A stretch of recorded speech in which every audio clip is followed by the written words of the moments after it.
Hello, everyone, and welcome to episode 165 of the Meet the Farmers podcast with me, Ben Eagle. Today, we're heading to mid Wales to meet fourth generation sheep, beef, and egg farmer Ioan Humphreys, who's perhaps better known to those of you on Instagram as that Welsh farmer.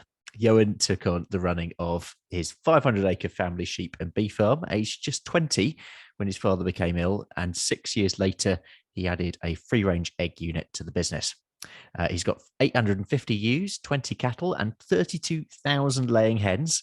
His mother also runs a small holiday business, 3 log cabins on the farm. What else can I say? He's a bit of a genius on Instagram. He has his own unique way of engaging with people. Let's say that. Ioan, it is so good to have you on. Welcome to the podcast. Thanks for that intro. But yeah, no, it's good to be. It's actually an honor to be on this podcast. I never thought I would.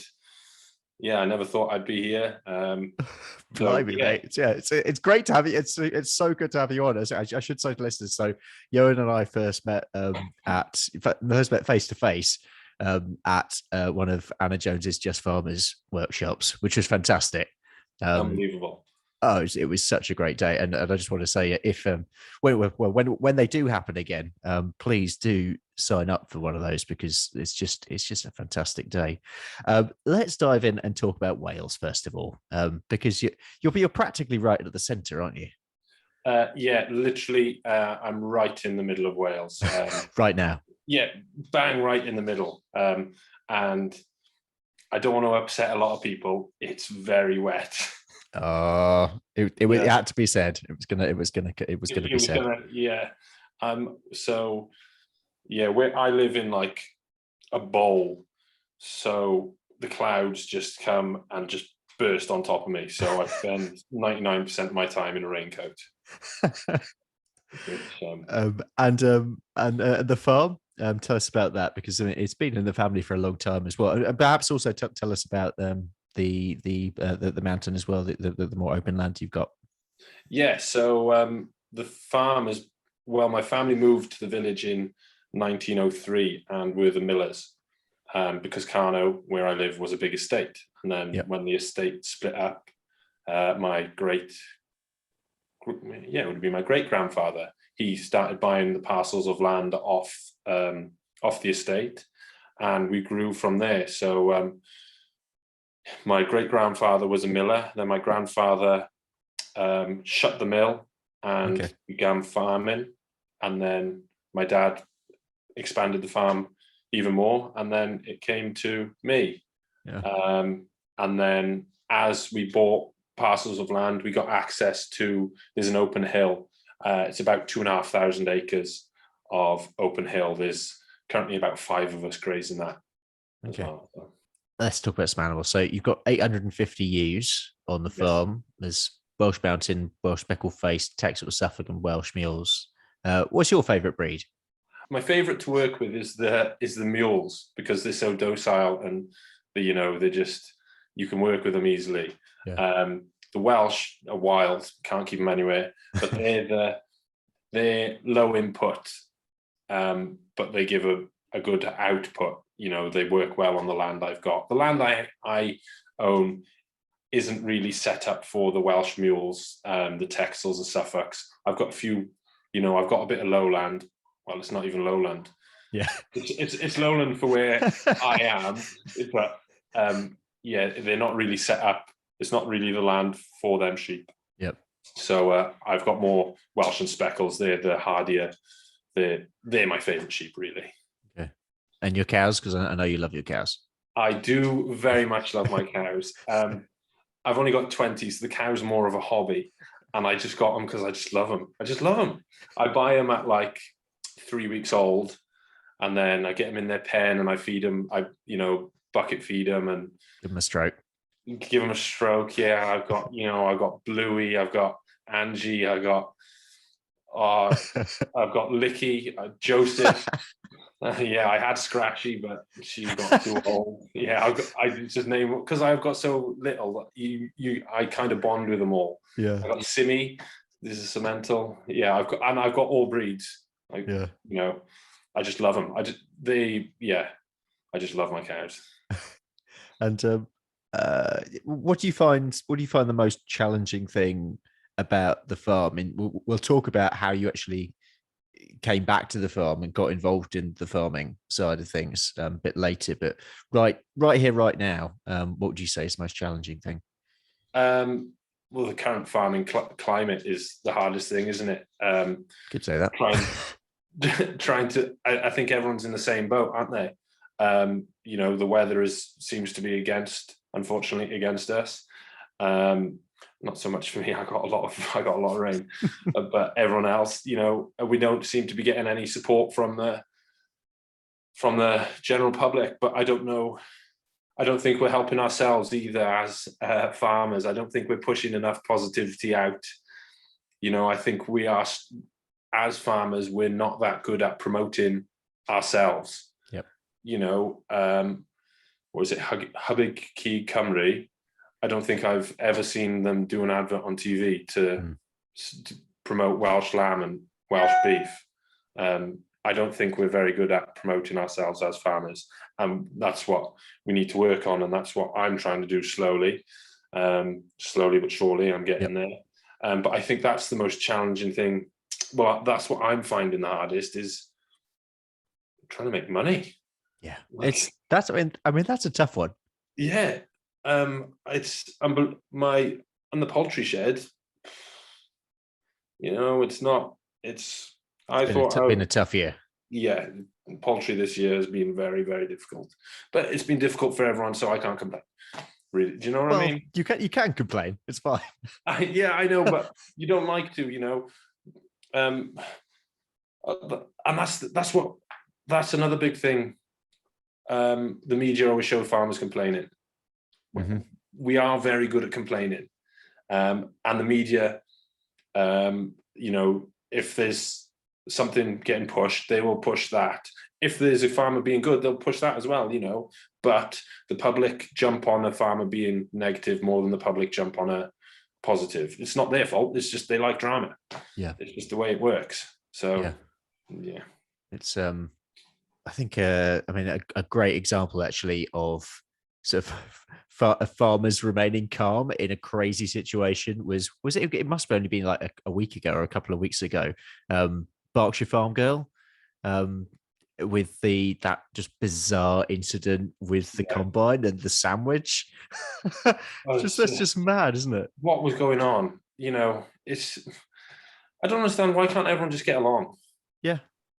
Why do people have to be so awkward and just everyone's trying to make a living? Everyone's trying their best, and it's just. Yeah, it blows my mind. What I find a lot is, and I don't know, is it with the older generation maybe, or, people struggle to be pleased for other people doing well. Yep. Absolutely. I don't want to sound like negative or anything, because I want to see people, I'll do anything to help anyone succeed at what they're doing. But I find a lot of people are like, oh, look at him, look at them. They got a bloody new tractor. Yeah, because they're trying to do something. Be happy. Exactly. Do you know what I mean? Why can't everyone just be happy for each other and support each other? We need to gel together and help each other out in everything. I think anyway. No, I think it's a super point. Yeah, for me, that's the best way of seeing the world. Let's putting a positive spin on things. What's the thing you like most about what you do in the farm, apart from your cows? I love it. People ask me, why do you love farming? I just love it. Farming is the worst job in the world and the best job in the world, all at the same time. There's so much pressure, like, I've got to make money, I've got to look after my animals, got to do this. But then you're doing that and you're like, this is so great. You're like outdoors, you're feeding your sheep, you're feeding your cows, they're in good condition, you're getting nice calves, you're getting nice lambs, you're going into your chicken shed, your chickens are all looking happy, they're running around outside, they're doing what they want. It's just such a satisfying job. I don't know, it's hard to explain for someone who isn't a farmer, the amount of pleasure you get from seeing your animals thriving and, you know, reaping the rewards. I suppose it's the best. I would have no idea of arable. When you see your crops growing, it just must feel so great. It's just, I just love, you know, you love being outdoors. I'm not stuck in an office. It's just, I've got dogs, run around with the dogs. Yeah. You know, if I want an hour, take an hour, just go and run around with the dogs. Yeah. Well, you said it's hard to explain. I think you've done a pretty good job there. Of showing it. I was so I was going to talk about social media later on, and we might still, but I want to turn to that now, actually, based on that sort of idea of engaging with people and telling your story and reaching out. Tell me a bit about your social media story of how you started, why you started, because yeah, you've got an increasingly growing following on Instagram, and like I say, you're just out of lot. I mean, I follow a lot of farmers, and Instagram is probably my favorite platform at the moment. But you're honestly you're high up there. I always watch your stories because they're just great. Oh, thank you very much. I started in 2020. We would have been 2020. Wow, really recently. Yeah. And I started TikTok. Okay. Because I was bored. And the first video I posted on TikTok got something like 50,000 views and just went, wow. And I was like, oh, I quite like this. And it was just before lambing started. So, you know, when you're in the lambing shed, you get a bit delusional and you're like, oh, you're up late and you're on your own in the sheep shed, aren't you? So, and then I was doing TikTok lives, and then people were asking me questions, and I was going up to the poultry shed and I was doing these TikTok lives. And I really enjoyed it, really enjoyed it. And I think I've got about 30,000 followers on TikTok now. But I got to a point on that, and I was lying in bed at night and I was thinking, what am I going to post on TikTok tomorrow? Yeah, okay. I've got to post something on TikTok tomorrow, or they're going to kick me out the algorithm. I'm not going to get any likes. I'm not going to get any followers. And then I was like, wait a minute. Why? Why am I doing it? Yeah. Why am I doing this? What? I don't care. So I just went, you know what? I started TikTok because I was bored in the sheep shed, delusional from lambing up late, and I was enjoying it. And as soon as I was like, what am I doing this for? I stopped completely. Okay. And it was around summertime, and I had like 100, 200 followers on Instagram. And I was like, I'll just go onto Instagram and, you know, post some photos, and I can do the story, 24 hours, it's gone. And I started that, and I just love it. Yeah. I'm the most obnoxious, obnoxious, just because it's real life. Yeah. So I'm like walking around the farm. I'm like, hey, and my dad is like in the tractor or something, looking at me like, oh, what are you doing?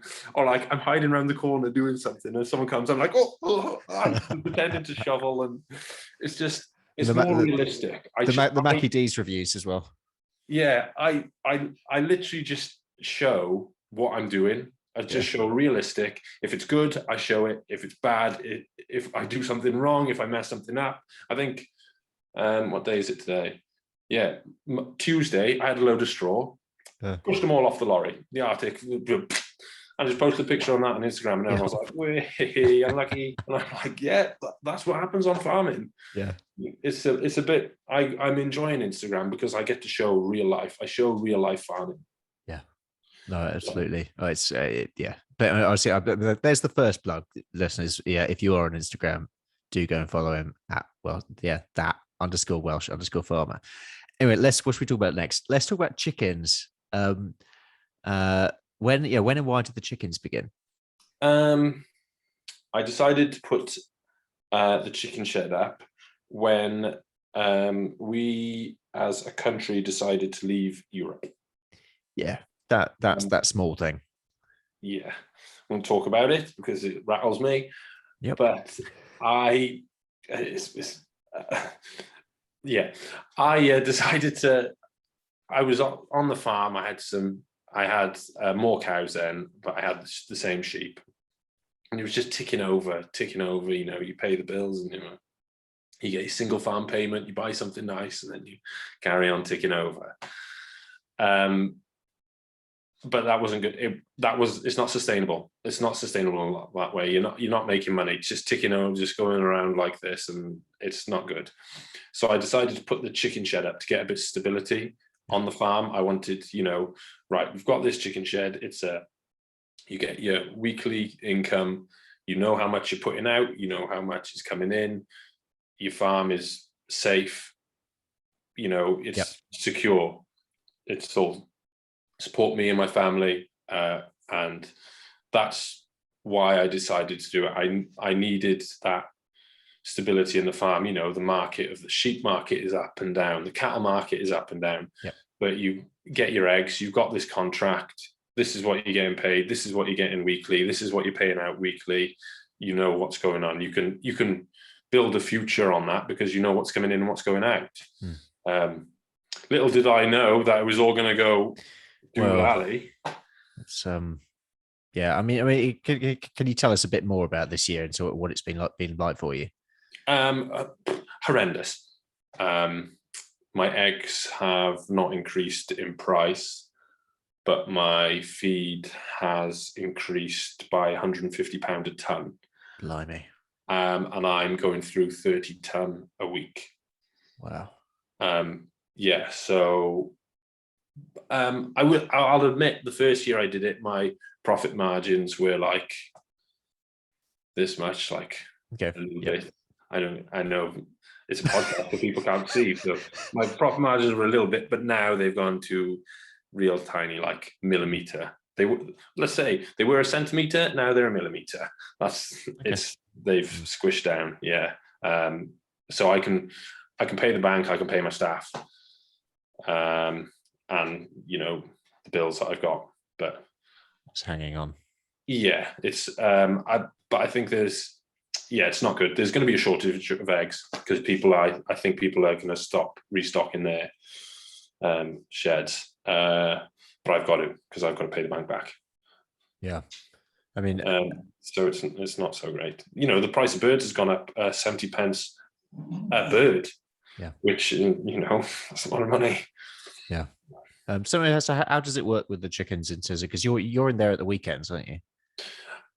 Yeah. So my sister and her partner are there Monday to Friday because I'm doing the sheep and the cattle, but I do go up as well during the week, and then I am there every Saturday and Sunday as well. But I've got two my cousins work on the weekends because I'm usually severely hungover. So it's handy to have an extra pair of hands in there. But yeah, I do all the paperwork and the medicating of the birds and all that. My sister and her partner, they do the day-to-day, running of collecting the eggs and checking on the hens and all that. But I just do all the fiddly, books bit. Yeah. And I mean, 32,000 hens it's quite a lot of chickens.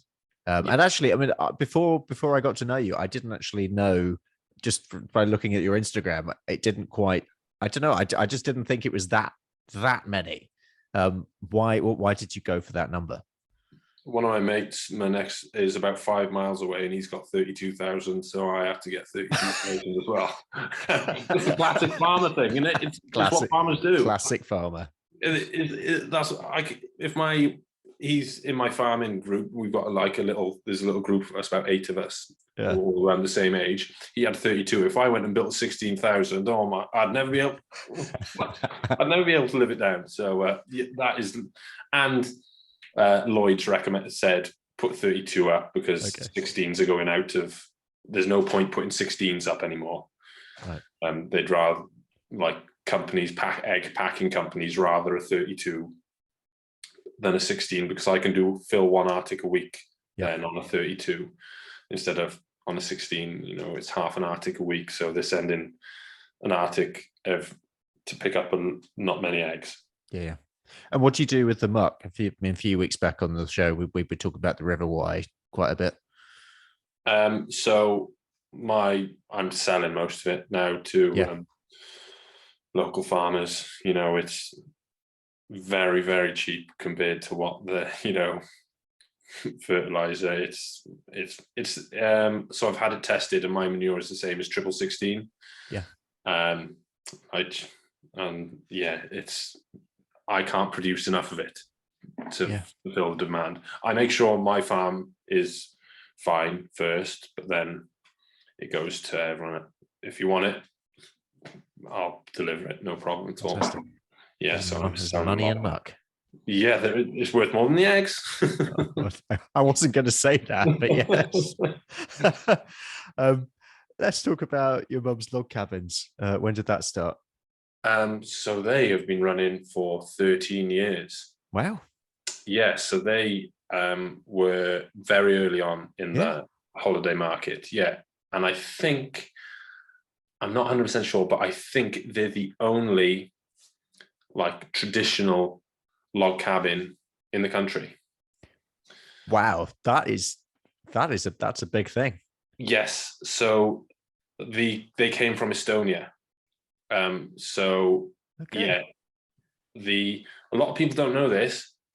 A log cabin has flat-sided logs. A log barn has round logs. So there you are. If your log house has round logs, no, it should be a barn. If it's got flat sides, that's a house. But yeah, so my dad had to go over to Estonia to see it. So they build them in a big factory, build it up. You decide where you want the rooms.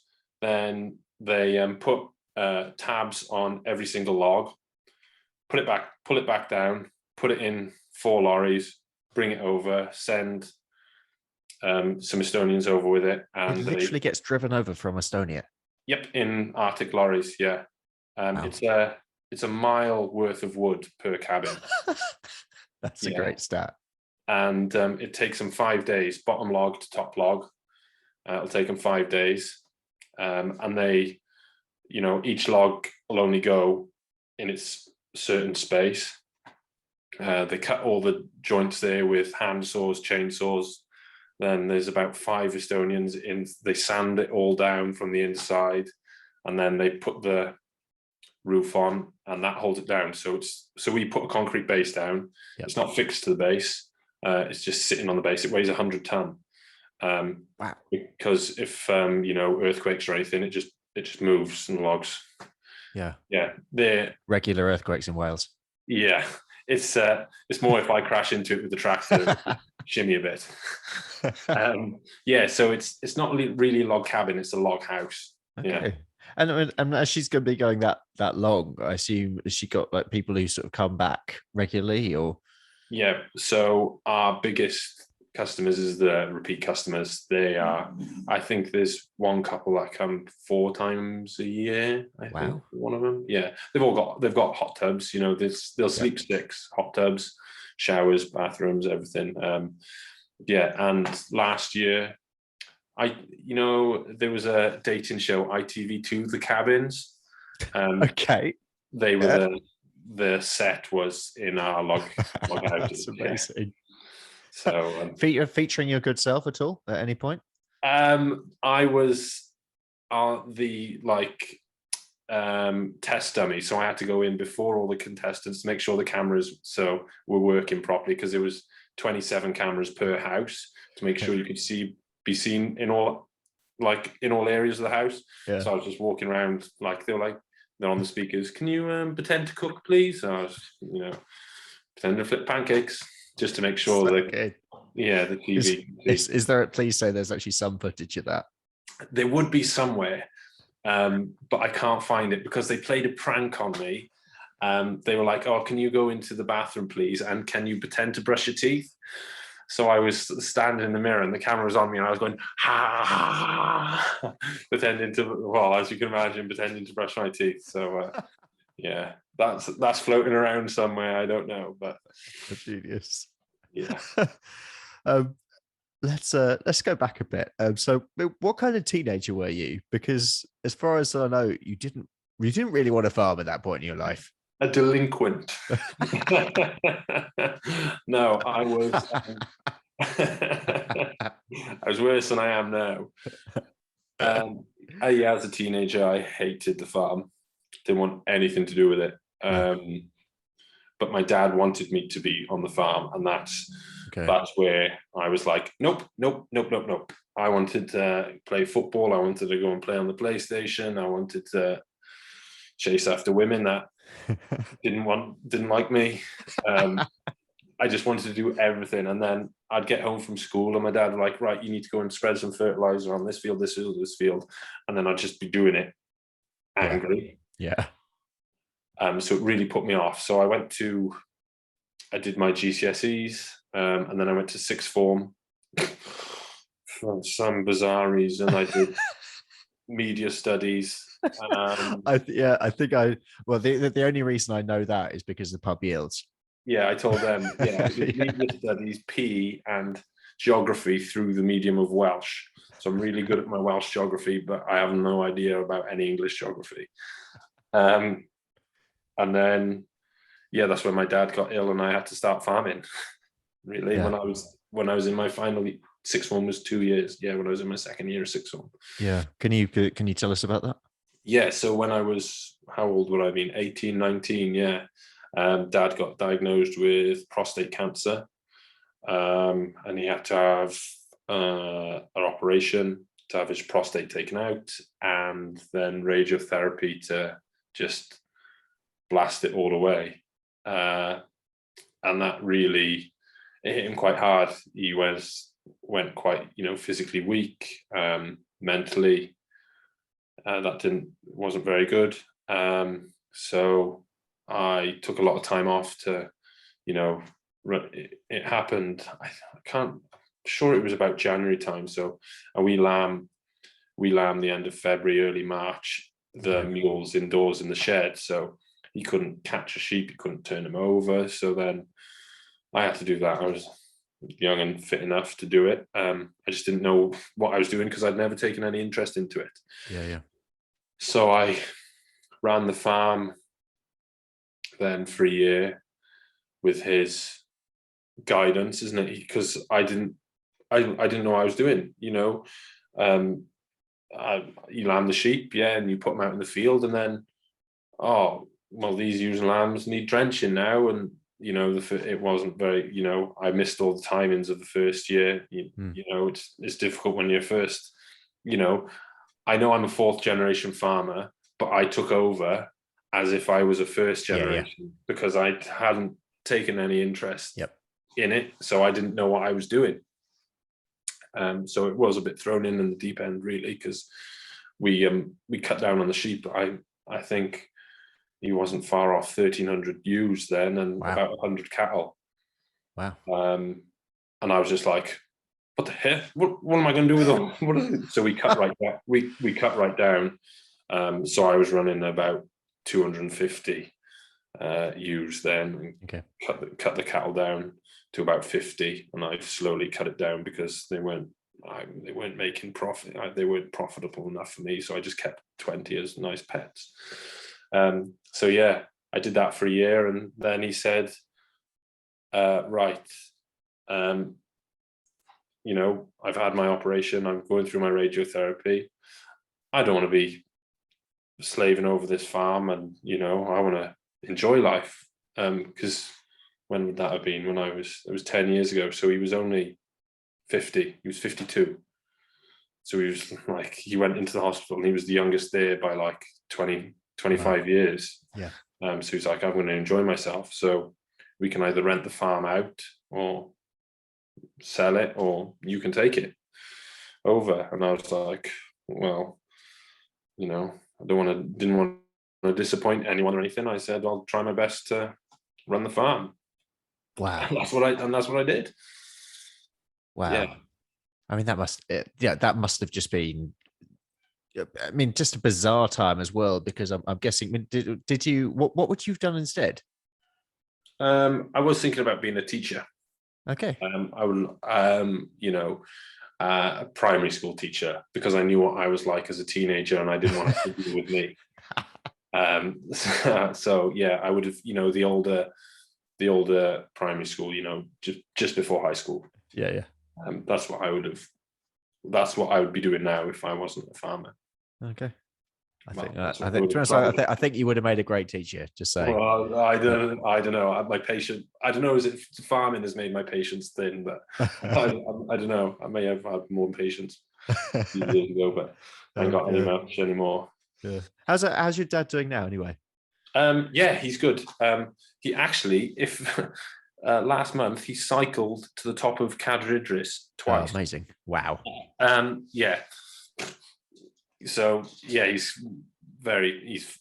doing very well, but he's just enjoying himself. Yeah, That's brilliant. Yeah. Let's talk a bit about mental health, because that particular time must have been incredibly hard.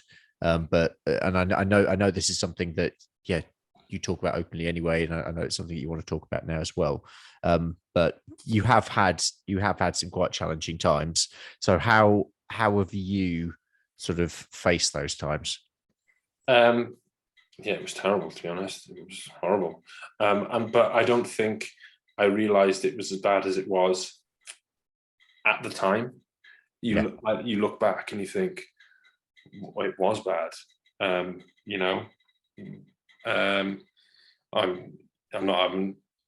currently not having a very nice time at the minute. I'm struggling. These last few months I haven't had a very nice time. I'm sorry to hear that, mate. Yeah, so it's all right. It goes up and down, up and down. Yeah. I know exactly what it's like. Yeah, but I think it needs to be spoken about. I speak to who I can. Well, no, I suppose I don't speak as much as I need to, but I've got a weird brain. I manage to cope with it. I eat junk food. I really like super noodles. People can tell when I'm not doing so well because I just don't eat anything but super noodles and Cadbury's fruit and nut. But I think we need to. Great chocolate bar. Yeah, it's unbelievable. Yeah, it's probably the best chocolate one. I think we need to speak about it more. There's a big stigma about it, but it's getting better. It is getting better, but I don't know. I really don't know how I coped with it back then. I play football on the weekends. That's a great release for me. I play football and see my friends. And now, currently, if I go on the PlayStation, I've got a PlayStation in the house, and I'll spend an hour, and everything disappears from around me, and I'm on that game for an hour, and that's it. I don't think about anything else. It's as if I'm there. That's how you escape. Yeah, it's a complete escape, and it works really well. I come off that. I'm currently playing Red Dead Redemption, so I feel like a cowboy. So I'm riding around on a horse thinking I'm a cowboy for an hour, and I come back and I'm like, I have to go and lasso some cows, I think, or something. It's a real that, and then obviously my wife and child are great, coming back in the house and seeing, he's 9 months old now, his smile and his laugh and whatever. It's just that's such a great help. Yeah. But because it's the thing about farming as well, isn't it? It's so all consuming. So you mentioned those two things between the gaming and the football, but are you able to switch off at all generally otherwise? Yeah, I think I do. I'm really, I can turn it, like I could sit here now and just stare at a blank screen now, and you could talk at me. I could turn everything off. I don't know how I can. But when I play football, I'm really competitive. So when I'm playing football, that's all I think about. If anything else comes into my mind, it doesn't. I don't think it ever has. If I'm doing something, and I think that's why I enjoy farming, because if I'm doing farming, that's what I'm thinking about. If I'm playing football, that's what I'm thinking about. It's more if I go on holiday, that's when, I went away for a couple of days and then your phone rings, your neighbor, there's something. That's when I can't switch off, when I go away on holiday, because I know, oh, I could be at the farm doing this. Okay. That's what I find difficult, is going away on holiday. I can't switch off then. Okay. Because football, you go on a Saturday afternoon, you come back, but going away for it makes me real nervous thinking about going away for like a week on holiday. It makes, I don't know, it's weird. Okay. How do you think you might? Sorry, this been turning into a therapy session. But how do you think you might be able to improve that or get better at doing that? Just go on holiday. Just go. Go on small breaks. I can, weekend breaks. Go weekend break and then work it up. But I think I don't think the current farming climate is helping is helping mental health in the industry. People it's so uncertain. Nobody knows what's going on, so you're worried. If I'm not at the farm, what if something? I'm not making money. But you've got to get away. Got to get away from the farm. I play football once a week, so I get away from the farm once a week. I try and make sure I get away from the village, away from the local town once a month, and try and go on holiday once a year. Yeah, you're also possibly Wales's biggest. This is the national team here, biggest football fan. Tell us about some of the away games you've been on. Well, I have just booked flights to Belgium. I'm going to Belgium next month to watch them. I think that's a Thursday night game. So we're flying out Wednesday morning to Brussels and then watch the game Thursday and fly home Friday. So I am doing that. Slovakia has been my favorite away trip. I've been to, Ireland a few times, but Slovakia. So Slovakia because it's just so wild. I mean, I know literally nothing about Slovakia, so I think it was when we were there 40 cents a pint. Yeah, there you. Okay, I can see whether this is your 40 cents a pint, wow. Yeah, we were the first Welsh fans there, and obviously we got there 2 days before the game. I don't know why. And I was telling this story the other day. Actually, we were, other Welsh fans came and whatever, and we went out the first night, and none of us remember much of it. And then we went for breakfast the next morning, and we were sitting there all in our Wales shirts, and there was a couple sitting next to us, both in Wales shirts. They were about 55, 60. Okay. And we were saying, "Oh, yeah, out for the Wales game, have a nice time." And she just went, "As long as you boys keep your shirts on for breakfast, I'll be fine."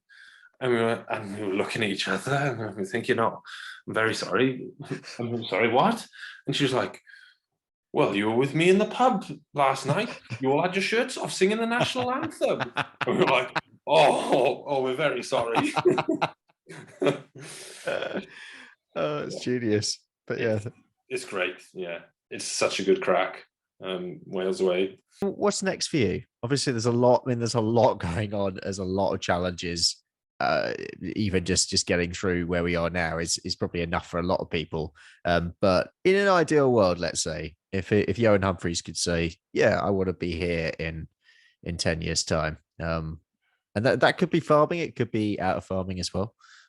What would you like to achieve? What do you want to do? So, got the farm, got the poultry unit. My next project, which will be happening, is a farm shop. Oh, that's exciting. That's very exciting. Yeah. So I want to do a farm shop and cafe. Yep. But I'm going to use as much local produce as I can. So all the meat sold in the cafe, I'll have a map on the wall, and then I'll put a circle on the map and say, right, all the lamb is sourced within this circle. All the pork, all the beef is sourced within this circle. All the honey is from this area. So I live on the A470, so it's such a busy road. Mm-hmm. People can call in, they can get local produce. I'm going to make some breakfast hampers for the holiday houses, steak night hamper, And then Your own beer brand? Yes. About 500 yards from my house is the local primary school.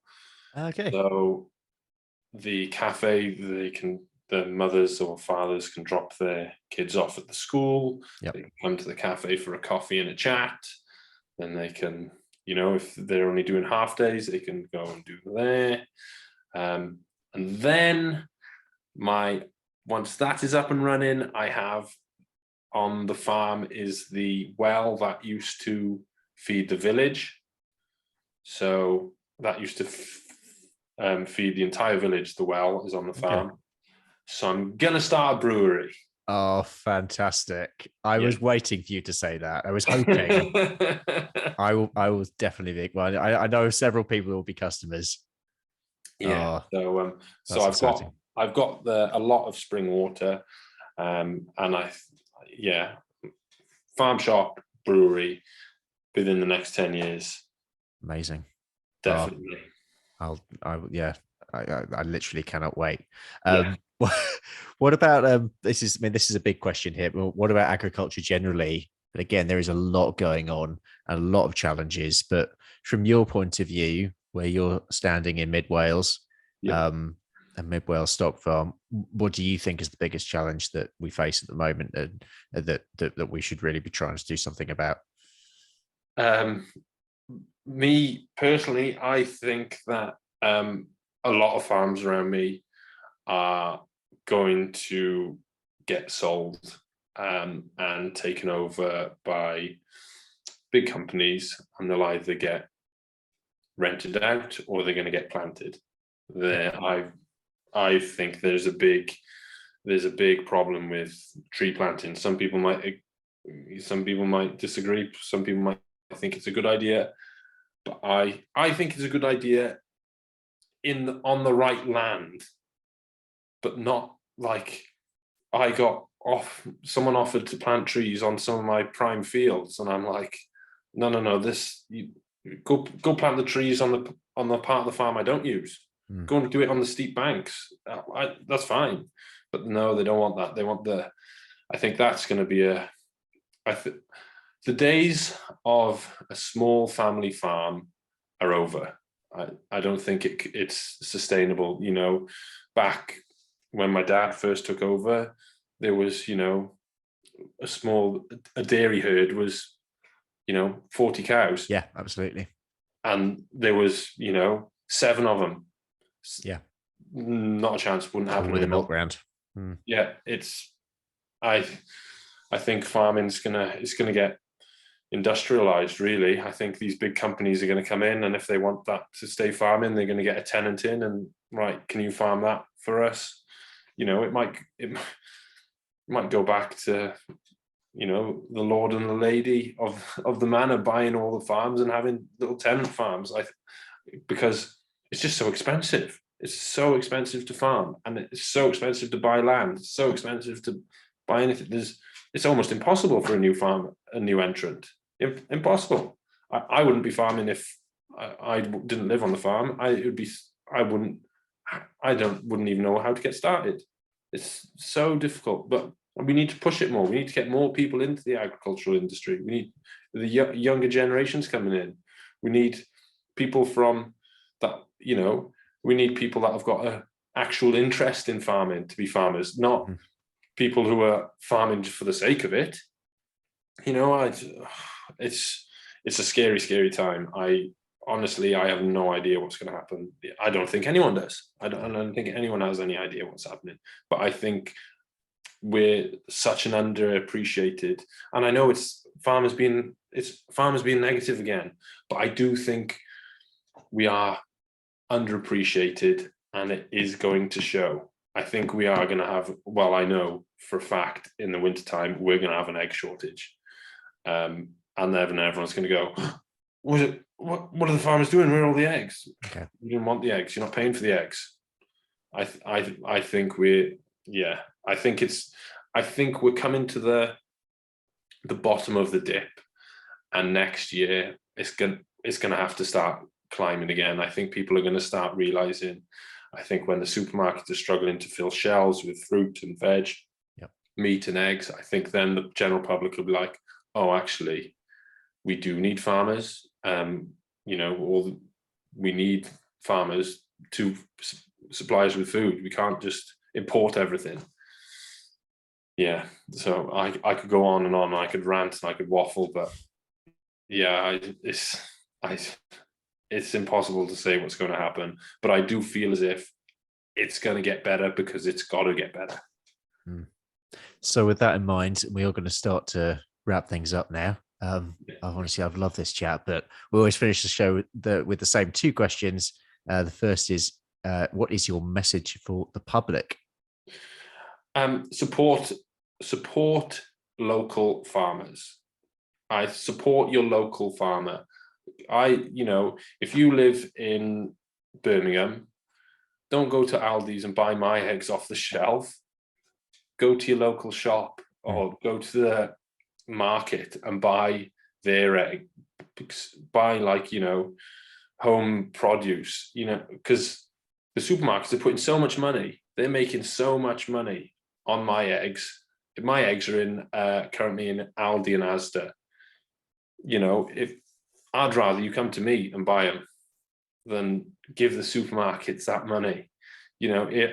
My message to the public is support your local farmers. Don't go out buying from all the major supermarkets because they don't care about you. They don't care one bit. They don't care about you and they don't care about us that are farming. If you go to the farmer, a farmer would appreciate you coming and buying things local. I know I would. If you came up to me and said, oh, can I buy some of your eggs? I'm like, yep, of course you can. How many would you like? So, yeah. And your message for farmers? Message for the farmers: be kind. Be kind to each other. Help each other. Help your neighbour. Help each other out. There's enough negativity in the world already. Help if your neighbour breaks down, give him a hand. If you've fallen out with your neighbour over a fence, just go and shake his hand. We all need, as an agricultural community, we need to be together, work together, help each other. I just want everyone to be friends. I just want a massive friend hug of all farmers. I just want big farmer hug. Big farm hug. Yeah. I just think what is the point in arguing and being jealous, and no one cares. No one genuinely, no one really cares. It's just everyone's trying to make a living, and if you're trying to make a living in different ways, that doesn't matter. Just help each other out. Be kind. That's brilliant. That's a super message. Thanks, Jan. And then another thing, which is literally the first time I've done this at the end, but this is going to be a new thing I'm going to ask everyone as well. Can you give? This could be a farming related podcast, a blog, or a social media account that you want to give a plug to. Meet the Farmers podcast. Well, apart from that one, get that one right in there. I'm gonna have to say the pub yields. That was my first podcast. Yeah, absolutely. I ever did. Yeah. So I would actually like to plug the Just Farmers. Brilliant. That such a great thing they've got going there. I took part in it. If you Google the Just Farmers, if you have the opportunity to apply for that, do that straight away. That is my plug. I think it's so great. I've met so many great people. I met you, obviously, and it's been an absolute pleasure to speak. I've loved every minute of it, and I loved every minute of Just Farmers. So, yeah, that, please. Oh, thanks, Jan. And that's and Anna and the team will enjoy that a lot, I'm sure. It's definitely. I hope so. Yeah. They're some of my favorite people. So they're unbelievable. So great and so helpful, and just lovely, genuine people that want to help get farmers and the media together. Yeah. It's just such a great project, and I can't wait to see it grow. Oh, well, Johan, thank you for coming on the show. Honestly, yeah, thank you for sharing the love You've been such a gent as well, and honestly, and thank you for being so open. And your story is just amazing, honestly. And I love your farming story, and I absolutely love what you do on Instagram every single day. It makes me and many many others laugh a lot. So from all of us, thank you very much as well. Oh, thank you. If I can make one person smile, that's all I want. Oh, I think I'm gonna have to have the love train as a theme tune. Yes. Sure. Brilliant. That is it for today's show. Thank you very much for listening. Please subscribe on whatever podcast platform you're using and share it on your socials. Just a plug for our sister podcast, Rural Business Focus. This week, we're talking about rural broadband and connection. It's actually on this particular call, it's held up quite well. But yeah, from personal experience on many calls, it doesn't often work so well. So yeah, we're speaking about that this week. And yeah, you can find that podcast and subscribe to it wherever you're listening to this one. Next week on Meet the Farmers, we'll be in Yorkshire. And I'll be speaking to farmer and co-host of the Boots and Heels podcast, Becca Wilson. So I hope you can join me then. I'm Ben Eagle. This has been Meet the Farmers, and I hope you all have a great week.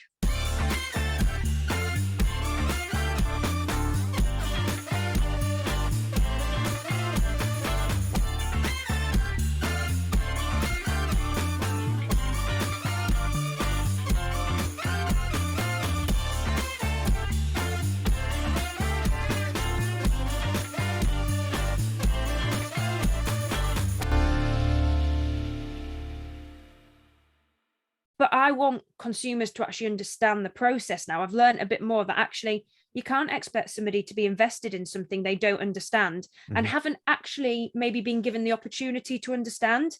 We as farmers maybe aren't as good, it's getting better, but aren't as good as we need to be at engaging with the public. So we can't just say, oh, buy British, without saying, oh, well, actually, this is how we treat this animal from birth through to market, or this is how we deal with our crops, with every growth stage. So I think as I said, it was an eye-opener.